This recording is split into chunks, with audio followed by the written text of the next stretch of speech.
Park স্ট্রিটের রাস্তায় ধস। ইতিমধ্যে পুরসভার নিকাশি দপ্তরের তরফ থেকে এই ধস কিভাবে মেরামতি করা যায়, কিভাবে স্বাভাবিক রাস্তার রূপ দেওয়া যায়, সেই চেষ্টা চালানো হচ্ছে। গতকাল সন্ধেবেলা প্রথম বোঝা যায় যে একটি ডিপ্রেশনের জায়গা রাস্তার উপরে, অর্থাৎ রাস্তার একটা অংশ বসে গিয়েছে। লক্ষ্য করা হয়, পুলিশের তরফ থেকে গার্ডরেল দিয়ে দেওয়া হয়। এরপর আজকে সকাল থেকে এখানে পুরসভার তরফ থেকে কাজ শুরু করা হয়েছে এবং তাৎপর্যপূর্ণ বিষয় হচ্ছে যখন পুরোটাকে একেবারে একটা শেপে এনে প্রায় 10 ফুট থেকে 15 ফুটের এই যে 10 ফুট বাই 15 ফুট এই যে জায়গা, সেই জায়গাটাকে ফাঁকা করে তারপরে এখানে মেরামতির কাজ শুরু করা যাবে।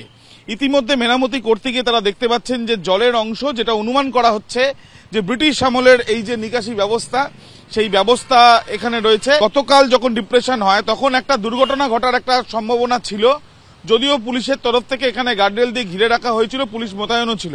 ইতিমধ্যে আমরা দেখছি পুরসভার কর্মীদের এখানে নামিয়ে এবং আলাদাভাবে ভারী বস্তু তোলার যন্ত্র বা এই যে গাড়ি, সেটার ব্যবস্থা এখানে করা হয়েছে।